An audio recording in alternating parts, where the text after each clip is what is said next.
Good evening. I'm Tim Wright. I'm the pastor of Community of Grace Lutheran Church here in Peoria, Arizona, and I want to welcome you to our Good Friday service here on our YouTube channel and our Facebook page. And we're glad to have you with us tonight as we focus in on the death of Jesus. Like any good thriller or any good detective novel, you know that when you get to the end, things start picking up pace as they race to the end of the story. And that's fairly similar with the story of Jesus as he comes into this last week of his life. The story begins on Sunday, what we call Palm Sunday, as Jesus rides into Jerusalem hailed as a king. The next day he enters into the temple and he chases out the money changers and the money lenders. On Tuesday he has another confrontation with the religious leaders. On Wednesday, while he's eating a meal, a woman comes in and pours expensive perfume all over his body as a way of preparing him for his soon coming death. And then on Thursday, Jesus washes the feet of his disciples. He shares the Last Supper with them. He is betrayed and arrested. And that brings us to this moment, this day we now call Good Friday.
Very early in the morning, the leading priests, other leaders, and teachers of the religious law, the entire high council, bound Jesus and took him to Pilate, the Roman governor.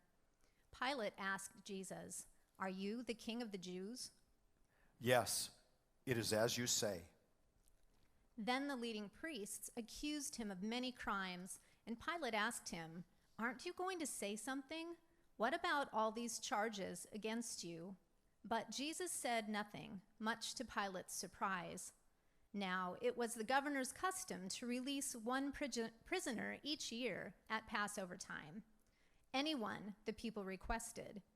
One of the prisoners at that time was Barabbas, convicted along with others for murder during an insurrection.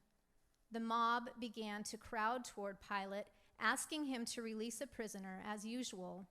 "Should I give you the king of the Jews?" Pilate asked, for he realized by now that the leading priests had arrested Jesus out of envy. But at this point, the leading priests stirred up the mob to demand the release of Barabbas instead of Jesus. But if I release Barabbas, Pilate asked them, what should I do with this man you call the King of the Jews? They shouted back, crucify him. Why? Pilate asked. What crime has he committed? But the crowd only roared the louder, crucify him. So Pilate, anxious to please the crowd, released Barabbas to them. He ordered Jesus flogged with a lead-tipped whip, then turned him over to the Roman soldiers to crucify him. The soldiers took him into their headquarters and called out the entire battalion. They dressed him in a purple robe and made a crown of long, sharp thorns and put it on his head. Then they saluted, yelling, Hail, King of the Jews! And they beat him on the head with a stick, spit on him, and dropped to their knees in mock worship.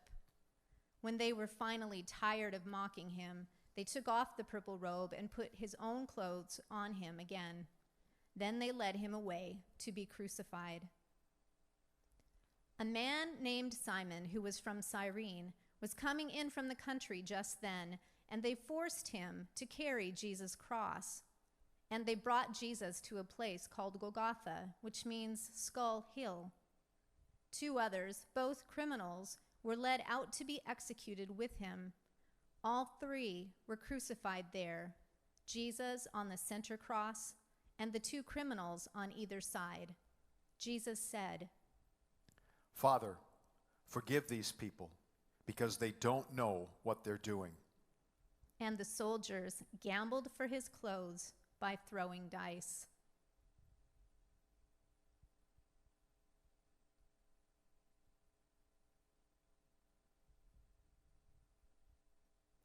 The crowd watched, and the leaders scoffed. He saved others, they said. Let him save himself if he is really God's chosen one, the Messiah. The soldiers mocked him, too, by offering him a drink of sour wine. They called out to him, If you are the King of the Jews, save yourself. A signboard was nailed to the cross above him with these words, This is the King of the Jews. One of the criminals hanging beside him scoffed, So you're the Messiah, are you? Prove it by saving yourself, and us too while you're at it.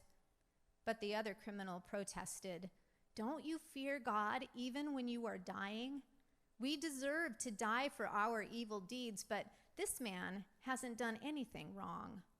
Then he said, Jesus, remember me when you come into your kingdom. And Jesus replied, I assure you, today you will be with me in paradise.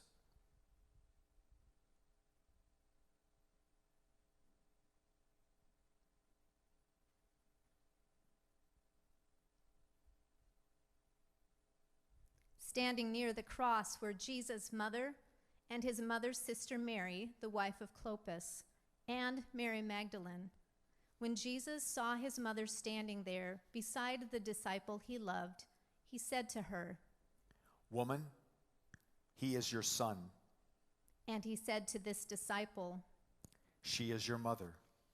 And from then on, this disciple took her into his home.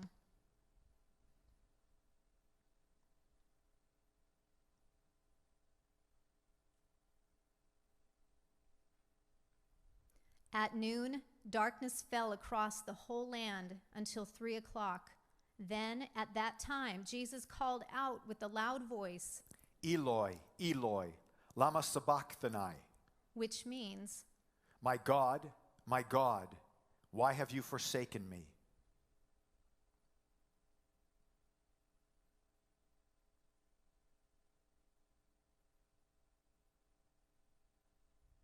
Jesus knew that everything was now finished, and to fulfill the scriptures, he said, I am thirsty. A jar of sour wine was sitting there, so they soaked a sponge in it, put it on a hyssop branch, and held it up to his lips.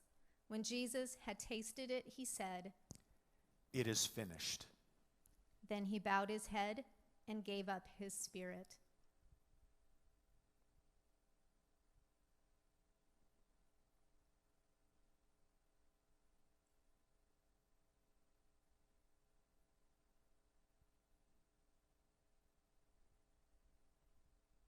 By this time it was noon, and darkness fell across the whole land until 3 o'clock.